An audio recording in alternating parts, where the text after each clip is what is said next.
class. This is part 12, Pinheads and Patriots. For some reason, today the video is very blurry. I don't know why. All right, I think the only person we haven't talked about, I think the very last person really we haven't talked about at all, in terms of what you want to put in his little thing with his picture is Thomas Jefferson. And of course, we know Thomas Jefferson for so many things. We know him as the president who rode to the Capitol building on his horse, even in the freezing snow. They always could expect him. They would look out and he'd be riding all by himself. No fanfare, no cavalry. He would show up. He had a place in the very front of the Capitol building when they had church services. Thomas Jefferson. Other presidents after him came with all the fanfare. But that seat became known as the seat of the president because of Thomas Jefferson.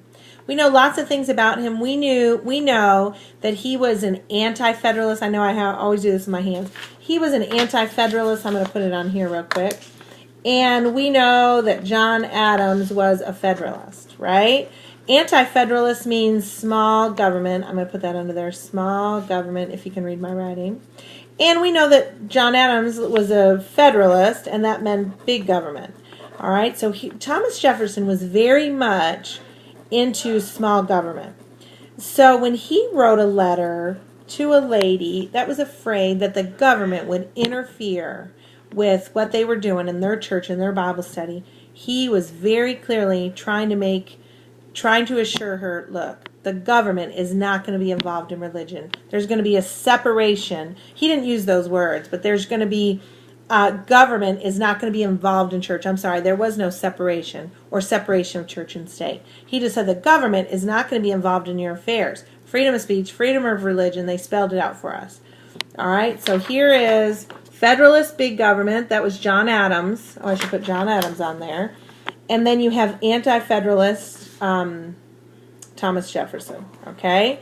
And so we know him for an anti-federalist. Thomas Jefferson is noted for the one who said separation of church and state. And even though I slipped it out, he did not say that. He said the government is not going to be involved in religion.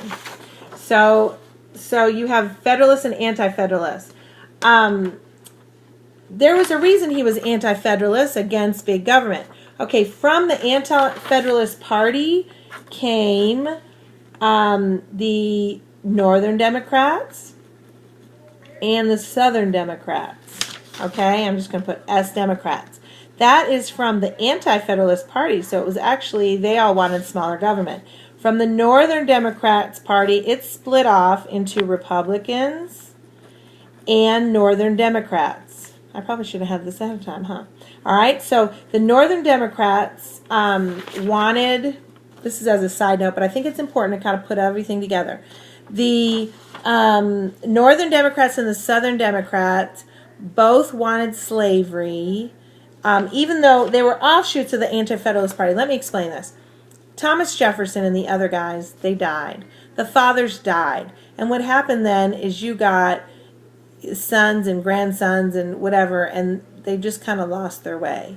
So the people the Northern Democrats that did not want slavery, all of a sudden they're like, this party is not for me. So they had an offshoot into Republicans. The Republicans were people who wanted to abolish slavery, like abolitionists, like I couldn't say in part 8 because I was so tired. Okay, so you had from the Northern Democrats the Republicans and the Northern Democrats. The Southern Democrats not only wanted slavery, but they said, this is down the road a little bit now, they said if Abraham Lincoln wins, he's clearly an abolitionist, he's clearly a Republican, so way in this camp, we will separate. Slavery is the cornerstone of our Confederacy and our new nation. So when they split from the United States, the Confederates, to fight in the Civil War, it was definitely about slavery. If you go back and look at the documents, it is very clearly in all of their documents. Matter of fact, right at the top, it talks about it's the cornerstone of their new nation. And for anyone to say that they split for economic reasons is just trying to deflect. This is not an opinion of mine. This is in the writings. And see, this is the thing. Just like with the Declaration of Independence, people are counting on the fact that we don't go back and read it. And guess what? We don't. It's like hidden in plain sight. So I love that some of you have questioned, and I even know one of you guys was telling your mom, Mrs. Wood is biased. I love that because that means that you're a critical thinker. That means that you question things. I don't want people that just follow everything I say. Please check everything I say out. Please do. You can go in the congressional records. Everything is recorded there. You can go and see where they printed the Bible. And they said the Bible should be in every school. You can go and see why they commissioned those paintings, 18 by 20 foot paintings to be hung of Pocahontas and those 4 paintings we talked about, the 2 prayer services and a baptism. Please do. You are the type of person we want in government when you guys are questioning. I love that you guys are questioning. Please feel free to ask questions in class too, and we can look up stuff because I think it's so important.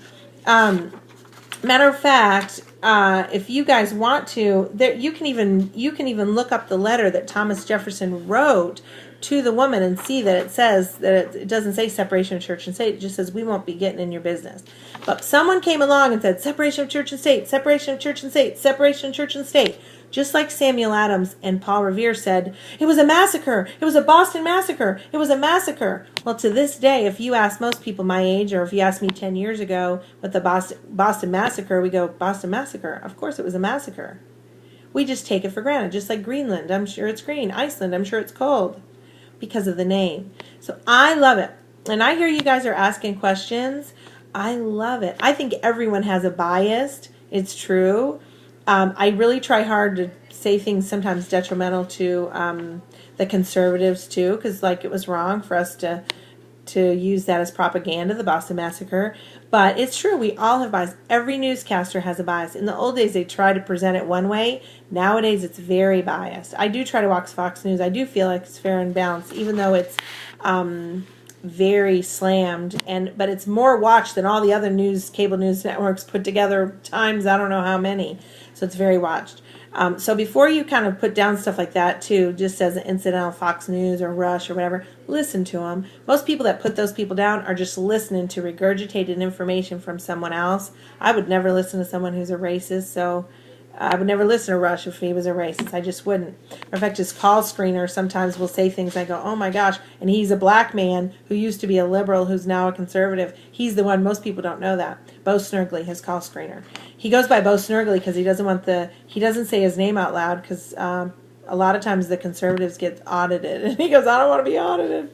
A lot of times those guys don't want to give out their real names. Isn't that something? Because they become targets. But please challenge everything I say. I love that. It makes me better. It makes you better. And David Barton, the guy that I listen to a lot of his information, and he's really, really good. He spends a lot of time in the Senate and in the House. He spends a lot of time, all his ministries with government officials. He goes around the country educating people to our government.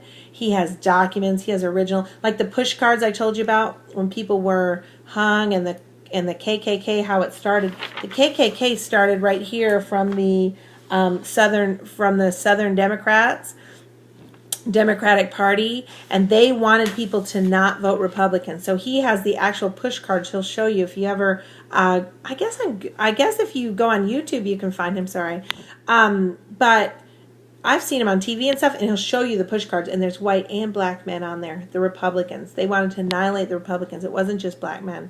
So we sometimes get a twisted view of history. They have so many writings back then, handwritings, nothing that can be, changed, that are accessible to us. I love that. I'm just telling you, I'm here to love that. So all I really want you to put under Thomas Jefferson is he was an anti-federalist. It was very much conservative. By the time it dwindled down here, the Civil War, we had lost our way, and that's why the Republicans had to spring up.